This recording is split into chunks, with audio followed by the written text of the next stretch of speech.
السلام علیکم ورحمۃ اللہ وبرکاتہ۔ ان الحمد للہ وحدہ والصلاة والسلام علی من لا نبی بعدہ۔ اعوذ باللہ من الشیطان الرجیم۔ واعلموا ان فیکم رسول اللہ لو یطیعکم فی کثیر من الامر لعنتم ولكن الله حبب إليكم الإيمان وزينه في قلوبكم وكره إليكم الكفر والفسوق والعصيان أولئك هم الراشدون۔ اور مولوی ٹھیک ہو جائے، یہ میں پرچی دے اتنے ڈبا رکھے، ڈبا چوکے پر لائے گا، تقریر والی پرچی نہیں، سوال والی پرچی۔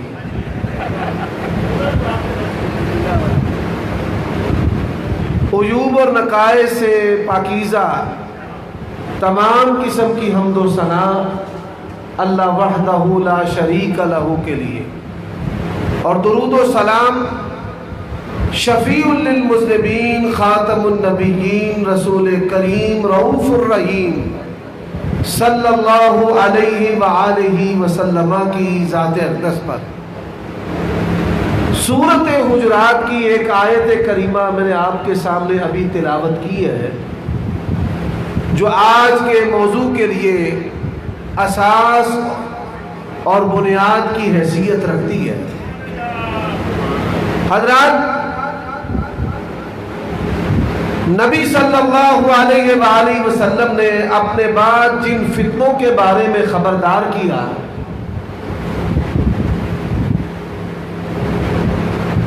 ان میں ایمان و عمل کے فتنے ہیں، علاقائی قومی معاشرتی فتنے ہیں۔ نبی علیہ الصلوۃ والسلام نے فرمایا کہ میں اپنی امت کے لیے سب سے خطرناک فتنہ عورتوں کا فتنہ زنا کا چھوڑ کر جا رہا ہوں۔ دوسری حدیث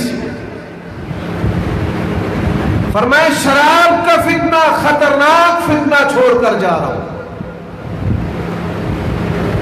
تیسری حدیث یکثر الحرج، فرمایا میری امت کے اندر کثرت سے قتل و غارت ہو، مارنے والے کو پتہ نہیں کہ وہ کیوں مار رہا ہے، اور مرنے والے کو بھی پتہ نہیں ہے کہ وہ کیوں قتل ہو رہا ہے۔ یہ فتنے جو ہیں یہ سب سے بڑے فتنے سمجھے جاتے ہیں۔ قتل و غارت، نشے کا استعمال اور فواحش کا ارتکاب، معاشرے کی تباہی کے ساتھ نسلوں کی بربادی بھی ہے اس کے اندر۔ لیکن ایک فتنہ وہ ان تمام فتنوں سے بڑا ہے۔ فرمایا ان اخوف ما خاف علیکم، سب سے بڑا فتنہ جس کا سب سے زیادہ مجھے خوف ہے، ایسا فتنہ کہ جس سے نبی علیہ الصلوۃ والسلام خوف محسوس کر رہے ہیں۔ ان اخوف تفضیل کے صیغہ کے ساتھ۔ اب وہ کون سا فتنہ ہے جو قتل و غارت سے بھی بڑا ہے، زنا سے بھی بدتر ہے، اور نشے کے استعمال سے بھی برا ہے؟ فرمایا الائمۃ المضلین، گمراہ کرنے والے مولویوں کا فتنہ جو ہے وہ شراب، زنا اور قتل کے فتنے سے بھی بڑا ہے۔ یہ نبی علیہ الصلوۃ والسلام کا فرمان ہے۔ اور پھر اس فتنہ کے ساتھ جب سوشل میڈیا کو پنچ کیا جائے تو مولوی اسحاق جھالوی نمودار ہوتا ہے، مرزا جیلمی سامنے آتا ہے۔ یہ بات یاد رکھو، نبی علیہ الصلوۃ والسلام جماعت کی صورت میں حق چھوڑ کر گئے ہیں۔ کس صورت میں؟ ایک بندے کے پاس حق چھوڑ کر گئے ہیں، جماعت کے پاس؟ بول کر بتائیے، جماعت کے پاس؟ ایک بندے کے پاس نہیں، جماعت کے پاس اور آپ صلی اللہ علیہ وآلہ وسلم کا فرمان ہے لا تزال طائفۃ من امتی منصورین علی الحق، میری امت کا ایک گروہ ہمیشہ حق پر رہے گا۔ حضرات، میں خطیب ہونے کے ساتھ ساتھ ذالک فضل اللہ یؤتیہ من یشاء درس نظامی کا استاذ بھی ہوں، اور میں نے عقیدہ پر کتابیں پڑھائی ہیں۔ شیخ الاسلام امام ابن تیمیہ رحمہ اللہ کی کتاب شرح عقیدہ واسطیہ شرح کے ساتھ، اور شرح عقیدہ تحاویہ امام تحاوی رحمہ اللہ کی کتاب ہے، اور اس پر شرح امام ابن العز الحنفی رحمہ اللہ کی، اور کتاب التوحید ابن خزیمہ کی، الشریعہ آجری رحمۃ اللہ علیہ کی، کتاب التوحید امام بخاری رحمہ اللہ کی۔ اور میں اپنے اکثر خطبہ بھائیوں کو کہتا ہوں کہ ہم اسلام کے ترجمان ہیں، جماعت کے ترجمان ہیں، اور مسلک اہل حدیث کی اسٹیج پر جماعت کی ترجمانی کیا کریں، اپنے ذاتی اور شخصی افکار کی ترجمانی نہ کیا کریں۔ یقین جانیے میرا جی چاہتا ہے کہ میں جماعت کی ترجمانی کروں اور پھر ایسے مغالطات کا رد کروں، لیکن آج کی یہ مجلس مجھے اس طرف جانے کی اجازت نہیں دیتی۔ کیوں کہ یہ تیر جو ہے یہ پلٹ کر کہیں ہمارے ساتھیوں کے سینے میں چلا نہ جائے، اور کہنے والے یہ نہ کہے کہ ان کا سٹیج جو ہے یہ کھیل تماشا بن گیا ہے، اور یہ اپنے لوگوں کے بارے میں باتیں کہنا شروع کر دیتے ہیں۔ یہ بات یاد رکھیے، اہل حدیث کا منہج اللہ تبارک و تعالی کی توحید ہے۔ داتا، مشکل کشا، دستگیر، گنج بخش اور رنج بخش کون ہے؟ پھر بول کر بتاؤ کون؟ اور احمد مجتبی، نبی مصطفیٰ، ختمی المرتبہ جناب محمد رسول اللہ کے بعد کوئی نبی پیدا ہو سکتا؟ کسی کو نبوت اور رسالت مل سکتی؟ اور یہ بات یاد رکھو، نبی کے سارے یار جنتی ہیں۔ جس طرح انبیاء ناموس نبوت اور رسالت میں یکساں ہیں، اسی طرح نبی علیہ السلام کے صحابی شرف صحابیت میں یکساں ہیں۔ ابو بکر بھی پیارے، عمر بھی پیارے، عثمان بھی پیارے، علی بھی پیارے، حسین ہمارے آنکھوں کی ٹھنڈک ہے، دل کا چین ہے، اور جنت میں تیرا میرا سردار حسین ہے، اور میں اسے جنت میں جان لیں بھی تیار نہیں جتھے میرا سردار حسین ہے۔ یہ منہج کی باتیں ہیں، اور ادھر ادھر کی باتیں نہ کیا کرو۔ ہم نہیں جانتے یہ کون اور وہ کون ہے، ہم جانتے ہیں کہ مولا علی کون ہے اور سیدنا حسین کون ہے۔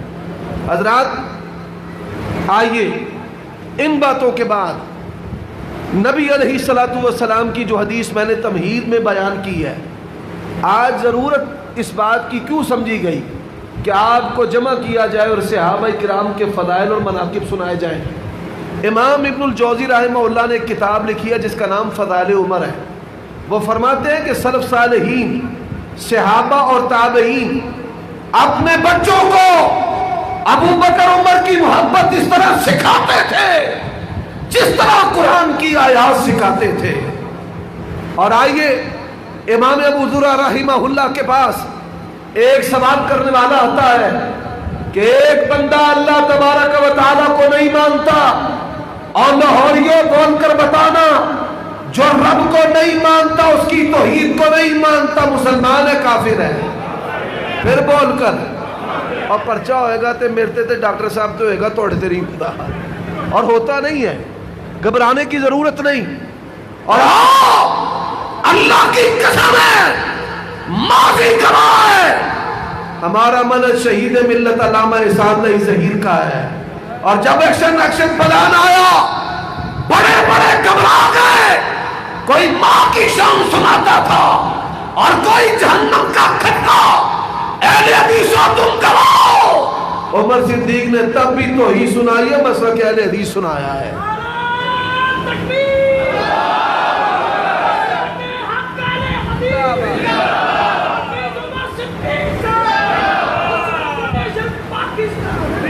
اور آئیے اس بات کو سمجھ لیجئے، امام ابو زرع رحمہ اللہ کے پاس آیا سوال کرنے والا سوال کرتا ہے، میں نے جواب آپ کی زبان سے لینا ہے۔ سوال کرنے والا سوال کرتا ہے۔ ایک آدمی اللہ تبارک و تعالیٰ کو نہیں مانتا، بتاؤ کون ہے؟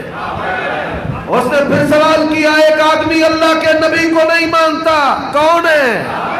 اس نے پھر سوال کیا، قرآن کو نہیں مانتا، کون ہے؟ اس نے پھر سوال کیا، پیغمبر کی سنت کو نہیں مانتا، کون ہے؟ اس نے پھر سوال کیا، نبی کے صحابہ کو نہیں مانتا، کون بولے نہیں؟ ادھر سے آواز ٹیٹ آتی ہے، پھر بولو، ذرا زور سے بولو اور ذرا للکار کے بولو۔ پر امام ابو زرع نے جواب اور دیا ہے۔ لکھنے والا لکھے، عمر صدیق جاتا ہے تو وہاں پہ حساس اداروں کے بندے بھی آتے ہیں۔ لکھنے والا لکھے، اور اللہ کی قسم ہے، بیمان کے کال سپریم کورٹ میں بھی ہم بات کریں گے، ہائی کورٹ میں کی ہے، سپریم کورٹ میں بھی انشاءاللہ۔ امام ابو زرع نے کہا وہ بڑا کافر ہے۔ وہ کون ہے؟ اب سوال پیدا ہوتا ہے کہ سب سے زیادہ رتبہ تو اسلام میں اللہ کا ہے، پھر رسول اللہ کا ہے، پھر دین اسلام کے شعار میں سے سب سے زیادہ رتبہ قرآن کا ہے، نبی علیہ الصلوۃ والسلام کے فرمان، آپ کی سنت اور حدیث کا ہے۔ اب ایک آدمی اللہ کو نہیں مانتا، وہ بھی کافر ہے، رسول اللہ کو نہیں مانتا، وہ بھی کافر ہے، قرآن کو نہیں مانتا، وہ بھی کافر ہے، سنت کو نہیں مانتا، وہ بھی کافر ہے۔ اب ایک آدمی صحابہ کو نہیں مانتا، وہ بڑا کافر کیسے ہو گیا؟ کہتا ہے جاوزت الحد، امام صاحب آپ حد کو گزر گئے ہیں، تسی حدوں ٹپ گئے ہو، جویں اسی پنجابی دے وچ آنے بھائی تو تے حد ہی پار کر دیتی ہے۔ وہ کہتے ہیں جاوزت الحد، آپ حد عبور کر گئے ہیں۔ اللہ کا منکر تو بڑا کافر ہونا چاہیے، پھر رسول اللہ کا منکر بڑا کافر ہونا چاہیے، صحابہ کرام کا منکر جو ہے وہ بڑا کافر کیوں ہے؟ امام صاحب نے بھی جواب دیا، اللہ کی قسم ہے سونے کے پانی کے ساتھ لکھے جانے کے قابل ہے۔ فرماتے ہیں اللہ بھی حق ہے، نبی بھی حق ہے، بولو اللہ بھی، نبی بھی، قرآن بھی، سنت بھی، اللہ بھی حق ہے، نبی حق ہے، قرآن حق ہے، سنت حق ہے، اور اس حق کو محفوظ کر کے ہم تک پہنچانے والے صحابہ ہیں۔ جو صحابہ کا انکار کرتا ہے توحید کا منکر ہے، رسالت کا منکر ہے، قرآن کا منکر ہے، پیغمبر کی سنت کا بھی۔ عن ابی ہریرہ رضی اللہ تعالی عنہ قال قال رسول اللہ صلی اللہ علیہ وسلم عن عائشہ قال سمعت النبی صلی اللہ علیہ وسلم عن عبد اللہ بن مسعود عن علی عن ابی بکر۔ اور صحابہ کرام کے بغیر نہ قرآن قرآن ہے نہ نبی کا فرمان۔ حضرات، اب نبی علیہ الصلوۃ والسلام نے اپنے بعد جن فتنوں کے بارے میں خبردار کیا ہے، یہ بڑی دلچسپ سننے والی بات ہے۔ آپ صلی اللہ علیہ وآلہ وسلم نے اپنے بعد فتنوں کے بارے میں خبردار کیا ہے۔ سنن ابی داؤد کی حدیث ہے، حذیفہ بن یمان فرماتے ہیں حافظہ من حافظہ ونسیہ من نسیہ، قیامت کی صبح تک ہونے والے جتنے بھی فتنے تھے اللہ کے نبی نے بیان کر دیے۔ یاد رکھنے والوں نے یاد رکھا، بلانے والوں نے بلا دیا۔ اب وہ جو فتنے ہیں ان فتنوں میں نبی علیہ الصلوۃ والسلام نے دجال کا فتنہ بھی بیان کیا، برے حکمرانوں کا فتنہ بھی بیان کیا۔ بھائی پرچیاں چھوڑ دو، برے حکمرانوں کا فتنہ بھی بیان کیا ہے۔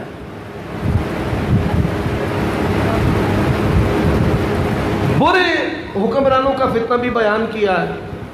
آپ نے جنسی فتنہ بھی بیان کیا ہے، نشے کا فتنہ بھی بیان کیا ہے، مسلمانوں کا باہم لڑنا یہ بھی بیان کیا ہے، اخلاقی پستی کو بھی بیان کیا ہے، امانت کا اٹھایا جانا اس کو بھی بیان کیا ہے۔ نبی علیہ الصلوۃ والسلام نے گناہوں کے بارے میں خبردار کیا ہے۔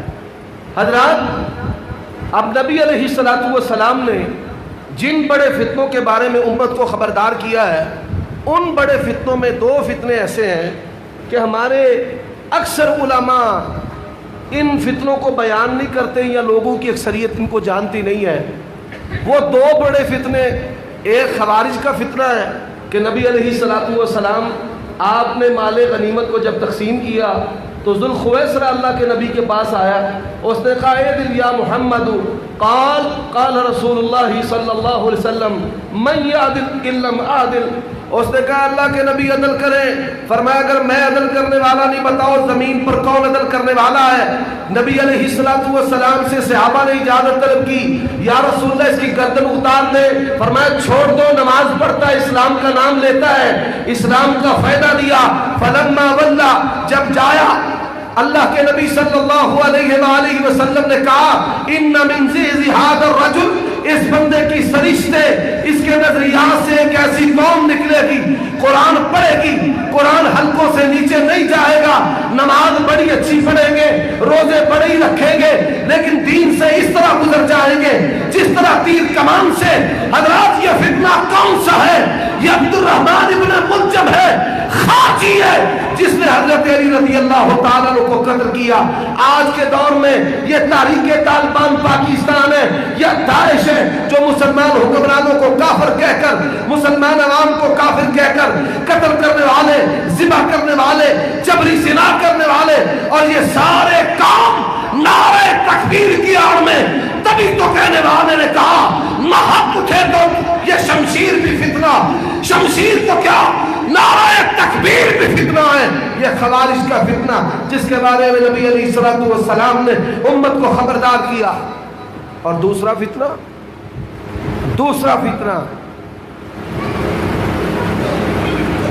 وہ فتنہ ہے جو صحابہ کرام اور اہل بیت کے بارے میں افراط و تفرید کرتے ہیں. اہل سنت کسے کہتے ہیں؟ دو خوبیاں اہل سنت کے اندر. کتنی خوبیاں؟ اور بولو کتنی؟ پہلی خوبی، خلافت راشدہ کو ماننے والے. ابو بکر پہلے خلیفہ، ابو بکر کا پہلا نمبر رضی اللہ تعالی. حضرت عمر کا کون سا نمبر ہے؟ حضرت عثمان کا، مولا علی کا چوتھا نمبر. اب دوسری خوبی کون سی ہے؟ نبی علیہ الصلوۃ والسلام کی بیویوں کو، آپ کی بیویوں کو اہل بیت ماننا. آپ کی بیویوں کو اہل بیت، بولی آپ کی بیویوں کو اہل بیت. آپ کی 4 بیٹیاں ماننا. کتنی بیٹیاں ماننا؟ آپ کے 3 حقیقی داماد ماننا. مولا عثمان کو ماننا، مولا ابو العاص کو ماننا، مولا علی کو ماننا. حضرات، اور تمام صحابہ کرام میں سے، تمام اہل بیت میں سے جن میں سیدہ حفصہ بھی ہیں، عائشہ بھی ہیں، ماریہ بھی ہیں، میمونہ بھی ہیں، پیغمبر کی بیٹی رقیہ بھی ہیں، ام کلثوم بھی ہیں، سیدہ زینب بھی ہیں، سیدہ فاطمہ بھی ہیں، مولا علی بھی ہیں، حسن و حسین بھی ہیں. اور اہل سنت سے کہا جاتا ہے جس کا عقیدہ ہے افضل الصحابہ بعد الانبیاء ابو بکر، تمام نبیوں کے بعد، تمام نبیوں کے بعد، تمام نبیوں کے بعد سب سے افضل ہے تو جناب ابو بکر صدیق ہے. اہل بیت سے بھی افضل ہے تو کون ہے؟ پھر بولو کون؟ صحابہ سے افضل کون ہے؟ ابو بکر صدیق. یہ ہمارا عقیدہ ہے، یہ ہمارا عقیدہ ہے. اور آئیے، نبی علیہ الصلوۃ والسلام نے اس فتنے کے بارے میں خبردار کیا ہے. یہ فتنہ کیا ہے؟ یہ دموع فتنہ ہے. دو رنگی چھوڑ دے، یک رنگ ہو جا، سراسر موم ہو جا یا سنگ ہو جا. بڑی عجیب مثالیں دیتے ہیں. حضرت عثمان، ان کا کوئی قاتل نامزد نہیں تھا، اور شیخ الاسلام امام ذہبی رحمہ اللہ نے لکھا ہے کہ صحابہ کرام میں سے کوئی ایک صحابی بھی حضرت عثمان کے قتل میں ملوث نہیں ہے. یہ ہوائی کسی دشمن نے اڑائی ہو. حضرات، ادھر قاتل مجہول ہے، قاتل کا پتہ نہیں ہے. اور حسین رضی اللہ تعالیٰ عنہ، ان کا جو قاتل ہے وہ معلوم ہے، پتہ ہے کہ کون ہے بدبخت. اور لوگ پوچھتے ہیں کہ آپ اس نقطے پہ غور کریں. میں بھی ایک نقطہ آپ کے سامنے پیش کرتا ہوں. حضرت حسین رضی اللہ تعالیٰ عنہ جب نکلے ہیں تو آلے علی میں سے کوئی بندہ جو حضرت حسین کے موقف سے پیچھے ہٹا ہو، کوئی ایک بندہ، پورے خاندان میں سے کوئی ایک بندہ۔ حضرت علی رضی اللہ تعالیٰ عنہ کی 9 شادیاں تھیں۔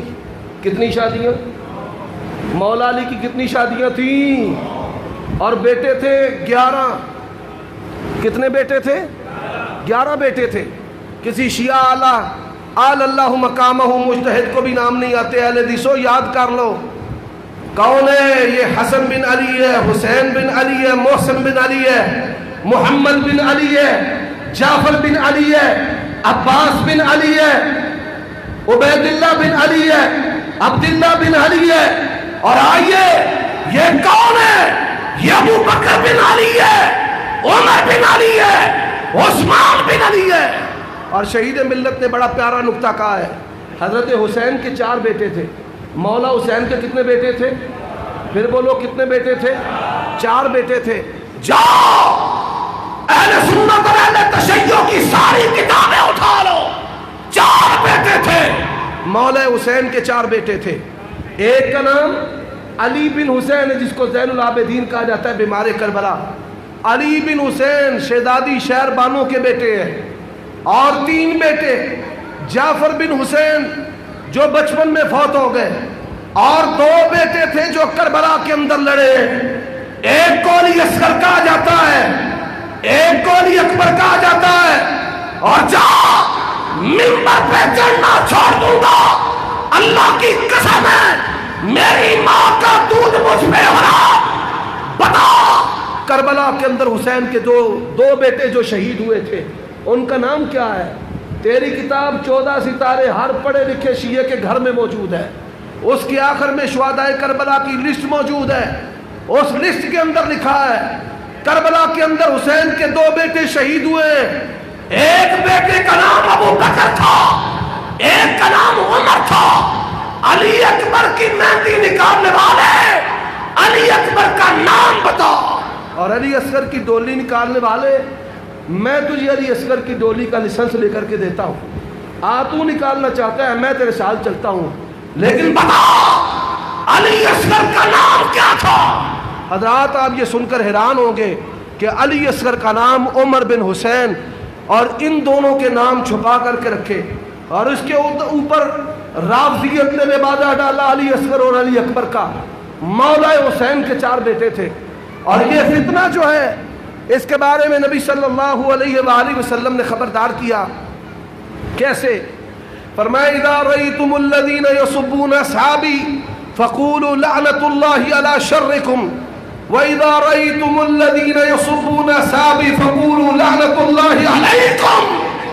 اللہ کے پیغمبر کی حدیث ہے، فرمایا جب دیکھو کہ کوئی بندہ میرے صحابی کو برا کہہ رہے ہیں، اذا رأيتم الذين يسبون، یہ سب کا معنی کیا ہوتا ہے؟ ذرا غور کیجئے گا، علماء بھی بیٹھے ہیں۔ عربی زبان میں اس انگلی کو کیا کہتے ہیں؟ کیا کہتے ہیں؟ پھر بولو۔ سبابہ، سین کے ساتھ سبابہ کہتے ہیں۔ اس کا معنی، سبابہ کا معنی کیا ہے؟ تان کرنے والی۔ اللہ کے نبی نے یہ نہیں کہا اذا رأیتم الذین یشمتون کہ وہ بندے جو میرے صحابہ کو گالیاں دیں۔ فرمایا اذا رأیتم الذین یسبون اصحابی، فرمایا جب ایسے بندوں کو دیکھو جو میرے صحابہ پر تان کریں۔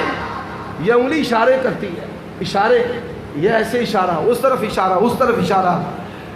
صحابہ کرام کی طرف اگر عیب کے ساتھ اشارہ بھی کرے گا، نبی علیہ الصلوۃ والسلام نے اس کی اجازت نہیں دی۔ اب میں آپ کو مثال دے کر بات سمجھاتا ہوں، دلال کے ساتھ، قرآن مجید کے ساتھ۔ توجہ ہے کہ نہیں ہے؟ جڑے جڑے ستے نے ہاتھ کھڑا کرو، ماشاءاللہ، بڑے سارے موجود ہیں۔ جی میں دینا جاواں گا جڑے انشاءاللہ جاندا نہیں۔ جڑی پہلی حدیث پڑھی وہ مسند احمد دی ہے، ان اخوف ما اخاف علیکم الائمۃ المضلین۔ ایک بخاری دی حدیث، مسلم دی حدیث، ترمذی شریف دے اندر حدیث، ابو داؤد دے اندر حدیث۔ اللہ تعالیٰ آپ کو جزائے خیر عطا فرمائے۔ اب آئیے قرآن مجید، حضرات ذرا ساتھ ساتھ رہیے گا۔ ہم اللہ کے نبیوں میں سے کسی نبی کی گستاخی کر سکتے ہیں؟ اور پھر بولو کر سکتے ہیں؟ گستاخ رسول کی سزا سر تن سے، پھر بولو گستاخ رسول کی سزا سر تن سے۔ سبب کیا ہے؟ اللہ کا قرآن کہتا ہے آمن الرسول بما انزل الیہ من ربہ والمؤمنون کل آمن باللہ وملائکتہ وکتبہ ورسلہ۔ ذرا میرے ساتھ پڑھنا لا نفرق بین احد من رسلہ، پھر پڑھو لا نفرق بین احد من رسلہ۔ اللہ کے رسولوں میں، ان کی عزت میں، ان کی ناموس میں، ان کی توقیر میں، ان کے شرف میں ہم کسی قسم کا فرق نہیں کرتے کہ کسی نبی کی توہین ہو جائے۔ ایک مسلمان یہودی کا جھگڑا ہوا ہے، یہودی کیا کہتا ہے؟ تمام جہانوں پر اللہ نے موسیٰ کو فضیلت دی ہے، مسلمان نے تھپڑ مارا، کہا ان اللہ اصطفیٰ محمد علی العالمین، اللہ نے سارے جہانوں پر فضیلت دی ہے تو آمنہ کے لال کو دی ہے۔ جھگڑا بار گئے نبی میں آ گیا، اللہ کے نبی نے کہا لا تفضلونی بین الانبیاء، مجھے نبیوں میں ایسی فضیلت نہ دو کسی نبی کی توہین ہو جائے۔ حضرات قرآن کا مسئلہ ہے، پیغمبر کے فرمان کا مسئلہ ہے، رب کے کسی نبی کی، رب کے کسی رسول کی توہین کرنے کی اجازت ہے؟ جس طرح اللہ کے نبی کی توہین کرنا جرم ہے، ایسے ہی حضرت موسیٰ اور عیسیٰ کی توہین کرنا بھی، اور ایسے ہی حضرت آدم علیہ السلام کی توہین کرنا بھی جرم ہے۔ کئی بندے کہندے نے نعوذ باللہ نہ بابا آدم دانا کھاندا تے نہ انہیں کھلارے کھلر دے، یہ توہین ہے۔ ان کلمات کے ساتھ بندہ دار اسلام سے خارج ہو جاتا ہے، اور اگر حاکم وقت کی گرفت میں آئے تو اس کی گردن اتاری جائے۔ حضرت آدم علیہ السلام سمیت کل نبیوں رسولوں کی آنکھ کے اشارے، ماتھے کے شکن کے ساتھ بھی توہین کرنے کی اجازت ہے؟ ذرا غور کیجئے گا، آنکھ کے اشارے کے ساتھ بھی توہین کرنے کی اجازت ہے؟ حدیث میں آتا ہے نبی علیہ السلام نے کچھ بندوں کے ڈیتھ وارنٹ جاری کر دیے، فرمایا جہاں ملے قتل کر دو۔ بتایا گیا صحیح بخاری کی حدیث ہے، ابن قتل کعبہ کے پردوں میں لٹکا ہے، فرمایا گردن مار دو۔ بیعت ہو رہی ہے، صحابہ کرام تجدید ایمان کی بیعت کر رہے ہیں، اسلام کی بیعت کر رہے ہیں۔ ایک بندہ آ گیا اسی صف کے تار کے اندر، نبی علیہ السلام کے سامنے جب ہوا، آنکھیں دو چار ہوئی، آپ نے اپنے ہاتھ کو پیچھے کھینچ لیا۔ آپ نے اپنے ہاتھ کو، بولو آپ نے اپنے ہاتھ کو پیچھے کھینچ لیا۔ یہ صحابہ کون ہے؟ پیچھے کھینچ لیا۔ اس نے آپ کا ہاتھ پکڑا، آپ نبی علیہ السلام صحابہ کرام کی طرف دیکھ رہے ہیں، صحابہ کرام سمجھ رہے ہیں کہ مذاکرات ہو رہے ہیں، بات چیت ہو رہی ہے۔ پھر بالآخر اللہ کے نبی نے اس سے بیعت لے لی، کلمہ پڑھ کے صحابی بن کے چلا گیا۔ جب چلا گیا تو اللہ کے نبی نے کہا کہ میں تو تجھے مہلت دے رہا تھا کہ گردن مار دو، میں نے تمہیں کہا تھا جہاں ملے قتل کر دو۔ کہنے لگے یا رسول اللہ ہم تو سمجھ رہے تھے گفتگو ہو رہی ہے، آپ کے ادب کی وجہ سے اللہ کے نبی آپ آنکھ کا اشارہ کر دیتے، فرمایا میں اللہ کا نبی ہوں، میری آنکھ بھی خیانت کرتی، میری آنکھ بھی خیانت کرتی۔ دوسری مثال، عبداللہ بن ابی رئیس المنافقین تھا، اس نے کہا ہم عزت والے، ہم نے مہاجروں کو جگہ دی، بیٹیاں دی، کاروبار دیے، گھر دیے، یہ ہمارے اوپر ہی چودھری بن گئے ہیں، ہم عزت والے جا کے ذلیلوں کو مدینے سے باہر نکال دیں۔ بچے پوری ٹیپ ہوتے ہیں، یہ زید بن ارقم پوری ٹیپ انہوں نے ساری بات سنی اور نبی علیہ السلام کو آ کر سنا دی۔ اللہ کے نبی نے رئیس المنافقین عبداللہ بن ابی کو طلب کر لیا۔ حضرات یہ کون ہے؟ یہ صحابہ ہے، آپ ابو بکر عمر عثمان کے بارے میں بات کرتے ہیں، آپ سیدنا علی کے بارے میں بات کرتے ہیں۔ یہ وہ جماعت ہے کہ جس جماعت کے بچے کے بارے میں رب بات نہیں کرنے دیتا، اور جس جماعت کے بچے کے بارے میں رب بات نہیں کرنے دیتا۔ نبی علیہ السلام نے عبداللہ بن ابی کو بلایا، ہاں بھائی تو ہے؟ اور اس نے کہا واللہ تاللہ باللہ صدقے باری قربان میں تو نہیں۔ نبی علیہ السلام نے حضرت زید بن ارقم کو ڈانٹ دیا، حضرت زید بن ارقم کو ڈانٹ دیا۔ فرماتے جب اللہ کے نبی نے مجھے جھاڑا تو میری حالت یہ تھی کہ آج سے پہلے میں دنیا میں پیدا ہی نہ ہوتا، کہ اللہ کے نبی نے مجھے جھاڑ دیا ہے، میرے پلے کچھ بچا ہی نہیں ہے۔ حضرات بچہ سچا تھا، نبی علیہ السلام نے اس کی ساری باتیں سن کر زید بن ارقم کے خلاف فیصلہ کیا۔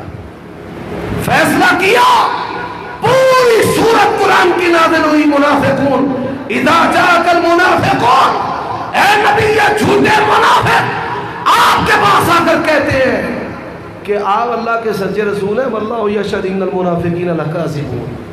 اور اللہ تبارک و تعالیٰ نے حضرت زید کے الفاظ کو قرآن کا حصہ بنا دیا، فرمایا کہ کہتے ہیں لئن رجعنا الی المدینہ لیخرجن الاعز منها الاذل۔ حضرات یہ کون ہے؟ یہ صحابہ کرام ہے، یہ نبینہ صحابی ہے، اس کا نام عبداللہ بن ام مکتوم ہے۔ اللہ کے نبی جب جنگوں پر جاتے ہیں اس کو اپنے مسلح کا امام بناتے ہیں۔ ہوا کیا ہے؟ اللہ کے نبی نے صحابہ پر پابندی لگا دی، قریش کے رؤساء چودھری وڈیرے میرے پاس آنے لگے ہیں، کوئی بندہ نہ آئے میرے پاس۔ صحابہ کرام پر پابندی لگ گئی، کوئی صحابی آ نہیں سکتا۔ نبی علیہ السلام ان کے ساتھ محض گفتگو ہے۔ حضرت عبداللہ بن ام مکتوم فرماتے ہیں صحابہ کرام اپنی آنکھوں سے دیکھ کر اللہ کے نبی کے پاس جاتے تھے، میں رستوں سے سونے نبی کی خوشبو سونگ کر آپ کے پاس پہنچ جاتا تھا۔ گھر سے نکلا، آمنہ کے لال کی خوشبو آئی، خوشبو سونگتے ہوئے اس مجلس میں چلے گئے۔ حضرات جملے نہیں لکھے گئے، کتابیں سیاہ نہیں کی گئیں، سنتے جائیے، زبان سے الفاظ نہیں نکلے۔ نبی علیہ السلام کے ماتھے پر تیوڑی آئی ہے، یہ ماتھا عام ماتھا نہیں ہے، یہ قدرا تقلب وجهک فی السماء والی پیشانی ہے، اس پیشانی پر صحابی کے لیے تیوڑی آئی، قرآن کی پوری صورت آئی، فرمایا عبس وتولی ان جاءہ الاعمی، خبردار ان کا انتخاب میں نے کیا ہے۔ اے میرے نبی ہم نے آپ کو بھی اجازت نہیں دی کہ آپ اپنے صحابی کے لیے اپنے ماتھے پر تیوڑی لے آئے۔ حضرات یہ جماعت کون سی جماعت ہے؟ یہ صحابہ کی جماعت ہے۔ میں خاص لوگوں کی بات نہیں کر رہا، میں ان لوگوں کے نام لے رہا ہوں جن کے خاص فضائل موجود نہیں ہیں، ان کا صرف منصب صحابی ہونا ہے، ان کا شرف صحابیت ہے۔ یہ بڑھیا ہے، اس کا نام خولہ ہے، نبی علیہ السلام کے دروازے پر دستک دیتی ہے۔ دستک سننے کے بعد اللہ کے نبی بیدار ہوتے ہیں، کہتی یا رسول اللہ میرے خامد نے مجھے ماں کہہ دیا ہے۔ اللہ کے نبی کہتے ہیں لا اجد لک فی کتاب اللہ، تیرے مسئلے کے بارے میں آسمان سے حکم نازل نہیں ہوا۔ نبی علیہ السلام سے جھگڑا کرتی ہے، آپ کے پیچھے ماں باپ کو چھوڑا، بہن بھائیوں کو چھوڑا، کنبہ قبیلہ چھوڑا، تعلق علاقے چھوڑے، یہاں پر آئے، آج آپ نے جواب دے دیا، جاؤں تو کہاں جاؤں؟ اس اللہ کی بندی کو توحید والی کو پتا ہے نیچے مصطفیٰ ہے، اوپر خدا اور الہ ہے، گئی مسجد نبوی کے اندر اللہ سے جا کر شکایت کرتی ہے، لکھ لے الفاظ شکایت کے، عمر صدیق کے نہیں ہیں، رب کے قرآن کے ہیں۔ اللہ نے پھر پوری